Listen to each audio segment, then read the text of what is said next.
बिस्मिल्लाहिर्रहमानिर्रहीम। आज का जो टेंस है वो फ्यूचर इंडेफिनिट या फिर फ्यूचर सिंपल है। ये भी एक पोर्शन रह गया है।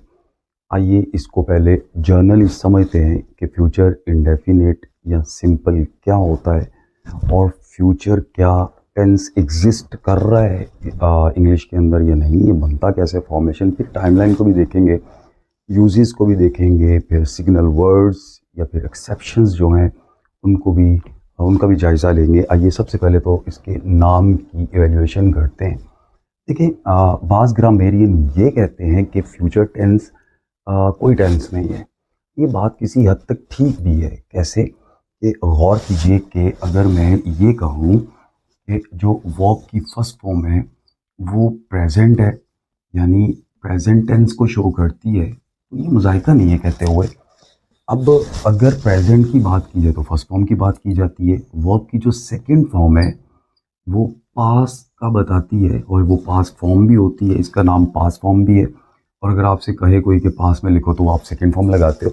अब बात करते हैं फ्यूचर की। देखिए, ये दो ज़माने हैं, टेंसेज हैं। यानी फर्स्ट फॉर्म, एक टेंस जो है फर्स्ट फॉर्म से रिप्रेजेंट हो रहा है और दूसरा जो है वो सेकंड फॉर्म से रिप्रेजेंट हो रहा है। तो इसका मतलब है जो थर्ड है वो थर्ड फॉर्म से रिप्रेजेंट होना चाहिए, मगर ऐसा नहीं है। ये देखिए कि अगर मैं कहूँ कि फ्यूचर, तो फ्यूचर में भी वर्ब की फर्स्ट फॉर्म ही लग रही है, तो वर्ब की जो फर्स्ट फॉर्म है वो तो प्रेजेंट में है। तो गौर कीजिए ज़रा कि अगर वर्ब की फर्स्ट फॉर्म होगी तो उसे हम प्रेजेंट कह रहे हैं, तो फ्यूचर में भी वर्ब की फर्स्ट फॉर्म लग रही है, लेकिन उससे पहले जो है ये मॉडल वर्ब लग रहा है।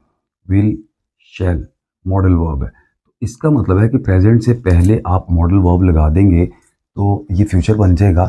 अब जहन में रखिएगा कि फ्यूचर अलग से कोई टेंस इस एतबार से नहीं है इंग्लिश में, क्योंकि इसके पास कोई एक यूनिक अपनी फॉर्म नहीं है, फॉर्म ऑफ वर्ब। तो हम इसको कहते हैं फ्यूचर जो है वो असल में है क्या, प्रेजेंट की ही मॉडिफिकेशन है, प्रेजेंट मॉडिफिकेशन। तो इसको हम फ्यूचर कहते हैं। Future is the modification of present. तो गौर कीजिए, मॉडल वर्ब लगा के वर्ब की फर्स्ट फॉर्म की यानी प्रेजेंट फॉर्म की हमने मॉडिफिकेशन कर दी। तो शायद आपको ये कॉन्सेप्ट क्लियर हुआ कि total verbs, form of verb ज़रा गौर कीजिए। वर्ब की first form, second, then third, then ING, फिर इन्फिनेटिव। तो जो टेंस है वो सिर्फ और सिर्फ वर्ब की फर्स्ट फॉर्म और सेकंड फॉर्म से ही रिप्रेजेंट किया जाता है और किसी फॉर्म से कोई टेंस रिप्रेजेंट नहीं किया जा सकता। तो इसका मतलब ये हो गया कि वर्ब की फर्स्ट फॉर्म और सेकंड फॉर्म ये प्योर फॉर्म्स हैं, जिनको हम कह सकते हैं कि ये सिर्फ और सिर्फ वर्ब ही हो सकती हैं और कुछ भी नहीं हो सकती। लेकिन अगर आप थर्ड फॉर्म को या आईएनजी फॉर्म को देखो, ये सिर्फ वर्ब नहीं है, ये एडजेक्टिव भी हो सकता है। और अगर मैं आईएनजी की बात करूं तो ये नाउन भी हो सकता है। और सेम इन्फिनिटिव, ये वर्ब भी है और नाउन भी है। तो लिहाजा जो वर्ब की फर्स्ट फॉर्म है ये सिर्फ और सिर्फ वर्ब है, और वर्ब की जो सेकंड फॉर्म है ये सिर्फ और सिर्फ वर्ब है। ये वर्ब के अलावा और कुछ नहीं। तो इस एतबार से हम कह रहे हैं कि ये प्योर फॉर्म है। और जो फ्यूचर है वो भी प्रेजेंट ही है, लेकिन प्रेजेंट की क्या है, मॉडिफिकेशन है। आइए देखते हैं कि फ्यूचर जो है ये क्या शो करेगा। ये असल में क्या है, टेंस है, और टेंस क्या शो करता है, टाइम को। और इसमें वर्ब की कौन सी फॉर्म लग रही है, फर्स्ट यानी प्रेजेंट फॉर्म, और उससे पहले क्या लग रहा है, विल, शैल यानी मॉडल वर्ब लग रहा है। अब इंडेफिनिट को देखते हैं। तो ये असल में एस्पेक्ट है। एस्पेक्ट नॉर्मली होते हैं दो इंग्लिश में, परफेक्टिव और प्रोग्रेसिव, लेकिन इनडेफिनिट भी तो एस्पेक्ट ही है। ये अनस्पेसिफाइड टाइम के बारे में बात करता है। तो गौर कीजिए कि इनडेफिनिट वो एस्पेक्ट है जिसमें आप एक्शन वर्ब लगाते हैं, यानी ऐसे तमाम वर्ब जो एक्शन से मुंसलिक होते हैं या जो एक्शन शो कर रहे होते हैं। मिसाल के तौर पे प्ले, तो ये प्ले में मूवमेंट है, एक्शन है। लेकिन सिंपल जो है वो सिर्फ और सिर्फ स्टेटिव वर्ब के साथ लगता है, कि जो सिर्फ स्टेट को शो कर रहे होते हैं। मिसाल के तौर पे बिकम, तो बिकम जो है ये स्टेट है, एक्शन नहीं है। तो ये कुछ इसके नाम का एनालिसिस इस तरीके से हो गया। अब हम बात करते हैं इसकी टाइमलाइन की। तो आपको पता है कि टाइमलाइन हमें क्या चीज़ के बारे में बताती है। ये किस चीज़ के लिए असिस्ट करती है कि हम टेंस को बहुत अच्छे से बोल भी सकें, उसे समझ भी सकें। यानी वो लोग जिनकी जो बेसिक लैंग्वेज जो है वो इंग्लिश नहीं है, वो सीखते हैं, तो उनके लिए टाइमलाइन का कॉन्सेप्ट बहुत ईजी है। मैं समझता हूँ अगर इस कॉन्सेप्ट को आप अच्छे से ग्रैब कर लो तो यकीन करें कि आप आसानी से, रवानी से समझ भी सकते हैं और बोल भी सकते हैं। आपको पता होगा कि कौन सी सिचुएशन में कौन सा टेंस आपको यूज़ करना है और कौन सा एस्पेक्ट यूज़ करना है। ये टाइमलाइन को देखते हैं कि टाइमलाइन जो है ये आपको पता ही है कि फ्यूचर से होती हुई ये हमारे पास पास में आ जाती है, यानी इसकी मूवमेंट जो है, और ये हमारे पास प्रेजेंट है और ये हम है। तो आपको ये भी पता ही है कि हम सिर्फ और सिर्फ इसी लाइन पे रहते हैं, वक्त खुद चल के हमारे पास आता है और माजी का हिस्सा बन जाता है। ना तो हम इधर शिफ्ट कर सकते हैं और ना ही पास में शिफ्ट कर सकते हैं। अब इस लम्हे, जिस लम्हे मैं आपसे बात कर रहा हूँ, ये वो लाइन है, या आप मुझे सुन रहे हो, ये वो लाइन है। हम इस लम्हे खड़े हो के हम ये बताना चाह रहे हैं कि फ्यूचर में, यानी मुस्तकबिल में, आने वाले वक्त में एक काम हुआ, इनडेफिनेट है, ये नहीं पता कि कब हुआ बस। तो गौर करिए, यहाँ पर खड़े रह के हम ये बता रहे हैं कि एक काम हुआ, तो हमें कौन सा टेंस लगाना पड़ेगा? Future indefinite. यानी आपने फ्यूचर में ये बताना है कि एक काम कोई हुआ बस, तो आप कौन सा टेंस यूज़ करेंगे? Future indefinite. तो ये 1x जो है ना, ये इंडेफिनिट को शो कर रहा है, या एक इवेंट को, या एक हैपनिंग को, या एक एक्शन को रिप्रेजेंट कर रहा है।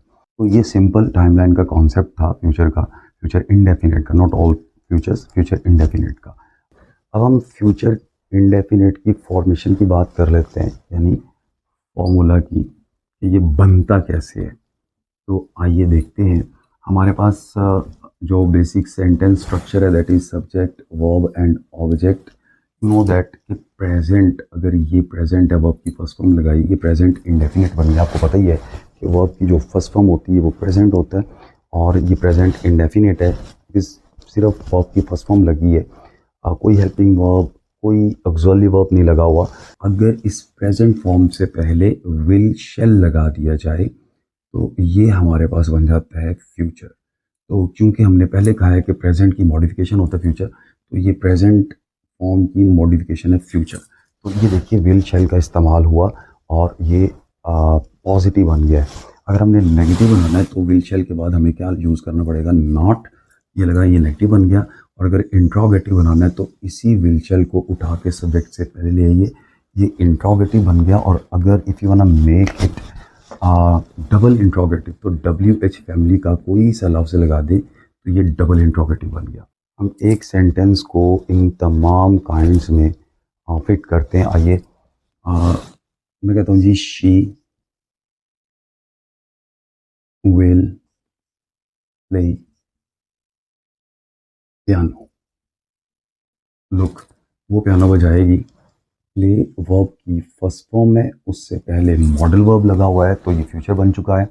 अब देखिए नेगेटिव क्या बनेगा? She will not play piano. तो नॉट आ गया, नेगेटिव हो गया, this is positive, this is negative. अब इंट्रोगेटिव करना था तो सिंपल विल शैल को उठा के शुरू में ले आए सबसे पहले। क्या आ गया जी? Will she play piano. तो ये सिंगल इंट्रोगेटिव बन गया। और अगर WH फैमिली का कोई वर्ड लगा दीजिए, why will she play piano, तो ये डबल इंट्रोगेटिव बन गया। क्यों? क्योंकि WH फैमिली के वर्ड से शुरू हुआ, ये डबल इंट्रोगेटिव। तो गौर कीजिए, ये 4 सिचुएशंस हैं जो हमने फ्यूचर की, यानी this is positive, negative, single interrogative and the double interrogative. अब कुछ चीज़ें हैं जो हमें सेपरेटली देखना है कि देखिए, विल और शेल का जो कॉन्ट्रैक्टेड फॉर्म है, शॉर्ट फॉर्म है, वो ये डबल एल के साथ, यानी WI या SHA जो है, ये आपने ख़त्म करके अपॉस्ट्रोफी यूज़ कर दिया। अब दूसरा अगर देखा जाए तो विल नॉट, इसकी कॉन्ट्रैक्शन है वॉन्ट, ये विल नॉट है। वॉन्ट एन एपोस्ट्रॉफी ट, तो शैल नॉट की कॉन्ट्रैक्शन क्या है? शांट। शांट, ये शैल नॉट की कॉन्ट्रैक्शन है। अब देखिए कि जो शेल है, अब देखिए कि जो शेल है वो आई और उसका प्लूरल वी यानी फर्स्ट पर्सन के साथ लग रहा है, और बाकी जो है यू,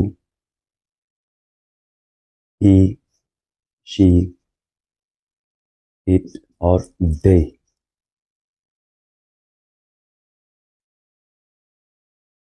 और दे इसके साथ विल लग रहा है, विल का इजाफा होता है। और अगर आप इसको शिफ्ट कर दो, वैसे मॉडर्न लैंग्वेज के अंदर आप सबके साथ, दोनों के साथ क्या यूज़ कर सकते हैं? इन तमाम पर्सन्स के साथ विल का यूज़ कर सकते हैं। There is no need to categorise it. और जो सिलेक्शन है उसका भी कोई इशू नहीं है, लेकिन ग्रामर का आना चाहिए, रूल पता होने चाहिए। अब गौर कीजिए कि अगर आप आए और वी के साथ, नॉर्मली हम क्या यूज़ करते हैं, आई और वी के साथ शैल, लेकिन इसको आप चेंज करके आई और वी के साथ अगर विल कर दें, और दूसरी तरफ यू, ई, शी, इट और दे के साथ आप शेल कर दें, तो ये जो चीज़ बनेगी, ये स्ट्रेस, बहुत ज़्यादा एम्फसिस आ जाएगा। आप जोर दे रहे होंगे किसी बात को, ज़रूर के ज़ुमरे में आ जाएगा। यानी a kind of promise, a kind of oath, love, यानी इसमें शिद्दत आ जाती है। अगर आप आई और वी के साथ विल और बाकी सबके साथ शेल का इस्तेमाल करते हैं, तो इसमें बहुत ज़्यादा शिद्दत आ जाती है। सिग्नल वर्ड्स कौन से हैं? और ये असल में आपको पता है कि क्लू होता है। आ, ये हार्ड एंड फास्ट कोई स्ट्रिक्ट रूल नहीं है, मतलब ये क्लू है कि हमें आइडेंटिफिकेशन करने में आसानी हो जाए। तो जो पहला वर्ड है वो है टुमारो। ये फ्यूचर सिग्नल वर्ड है, ये फ्यूचर का टेंस होगा, फ्यूचर इंडेफिनिट में। और फिर आ जाएगा नेक्स्ट। नेक्स्ट में आपके पास आ सकता है कोई डे, वीक, मंथ और ईयर, कुछ भी। तो नेक्स्ट का वर्ड जो शो कर रहा है, ये किसको शो कर रहा है? फ्यूचर को। फिर कमिंग, कमिंग में भी डे वगैरह कुछ भी आ सकता है। फिर इन द फ्यूचर, खुद ही आ जाए इस तरह, इन द फ्यूचर, तो ये भी फ्यूचर का सिग्नल वर्ड।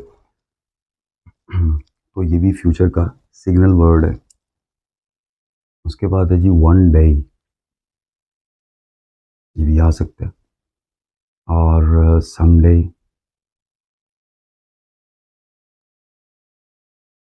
फिर सून या फिर इवेंचुअली। ये जितने हैं ये सिग्नल वर्ड फ्यूचर इंडेफिनिट में ये आ सकते हैं। तो अब आते हैं जो मेन टॉपिक है, वो यूजेस हैं कि फ्यूचर इंडेफिनिट टेंस जो है ना वो यूज़ कहाँ पे होता है। आइए देखते हैं uses of future indefinite tense. पहला यूज है जी, एक्सप्रेस किया जा सकता है फ्यूचर एक्शन। एग्जांपल है I will visit my friend, to express prediction या फिर assumptions. She will probably win the match. Next use है टू प्लान या फिर इंटेंशंस, तो उसके लिए भी फ्यूचर का इस्तेमाल किया जा सकता है। जिस तरह we will go for vacation next month, to offer help और असिस्टेंस या फिर प्रॉमिस। तो प्रॉमिस के लिए भी नॉर्मली फ्यूचर इंडेफिनिट लगता है। देखिए they will help you in your project. Next use है टू गिव इंस्ट्रक्शंस और या फिर directions. he will turn left at the next intersection. Next day, we talk about scheduled scheduled actions. The concert will start at 8 p.m. तो ये schedule action है जो पहले plan होते हैं, यानी जो टाइम टेबल में आ रहे होते हैं। फ्यूचर पॉसिबिलिटीज में ये यूज होता है। और मज़े की बात है कि माइट और मे का जो मॉडल वर्ब है उसको इस्तेमाल करके होगा ये इंडेफिनिटिव, यानी like it might rain tomorrow. दो chances of rains are rare, but ये फ्यूचर का है, इट माइट रेन टुमारो या इट मे रेन टुमारो। तो ये फ्यूचर पॉसिबिलिटीज के लिए ये इंडेफिनिट का इस्तेमाल होता है, लेकिन मॉडल वर्ब माइट और मे है। मैं आगे चल के बताऊंगा कि मे, माइट और कैन ये भी फ्यूचर के लिए यूज हो सकते हैं। नेक्स्ट है जी विलिंगनेस या फिर रिफ्यूजल के लिए, we will gladly help you in your cause. Next use है जी टू शो फ्यूचर हैबिट्स या फिर routine, like they will always walk at night.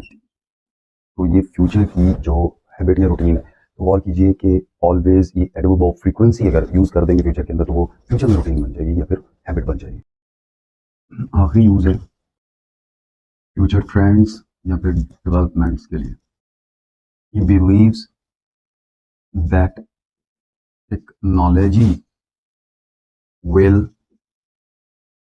Keep advancing. तो ये थे जी यूजेस इसके फ्यूचर इंडेफिनिट के कंडीशनल टाइप 1 में। तो वो भी देख लीजिए कि if he runs fast he will win the race. Condition में विल शैल या फ्यूचर इंडेफिनिट नहीं लगेगा, बल्कि उसके जो इफेक्ट है या फिर उसका जो रिजल्ट है वहां पर construction of future indefinite without will शैल। तो आपको क्या करना पड़ेगा, प्रेजेंट इंडेफिनिट का फॉर्मूला लगाइए और सेंटेंस लिखिए जिस तरह जी आई प्ले पियानो। तो ये प्रेजेंट इंडेफिनिट है, आई प्ले पियानो। इसको फ्यूचर आपने बनाना विदाउट यूजिंग विल शैल, आप जस्ट एडवर्ब लगा देंगे टुमारो। तो ये और कीजिए, ये फ्यूचर का बन चुका है सेंटेंस। ओके, जिस तरह जी के ही प्लेस पियानो नेक्स्ट मॉर्निंग। तो ये भी किसका बन चुका है जी, फ्यूचर का बन चुका है ये ना, देख लीजिए। फिर देखिए, फिर नेक्स्ट देखिए they play piano on coming day.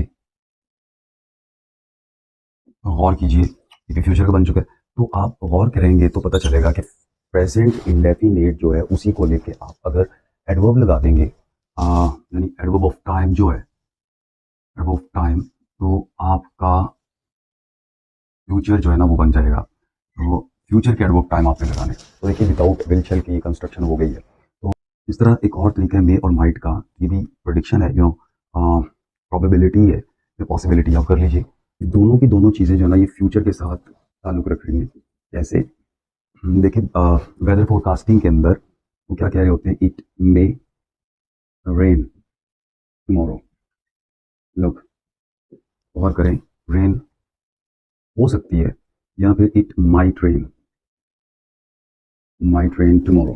तो दोनों ही जो है ना ये पॉसिबिलिटीज़ को शो कर रहे हैं, लेकिन ये फर्ज करें जो मे है अगर 70% पॉसिबिलिटी है तो माइट कम है, यानी 30 to 40% है।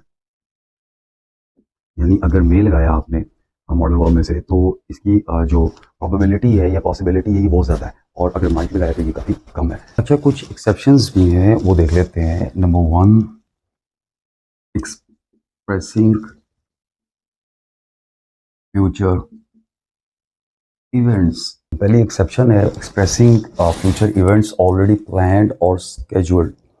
जो शेड्यूल आपने किए हुए हैं प्लान्स वगैरह, उसके लिए आपको फ्यूचर इंडेफिनिट नहीं लगाना होगा। जो प्लान आपने पहले ही डिसाइड किए हुए हैं, जिस तरह के है एग्जांपल में ले लेते हैं कि I am meeting my friend tomorrow, पहले प्लान है फ्यूचर में, तो आप इसके लिए फ्यूचर इंडेफिनिट नहीं लगाएंगे।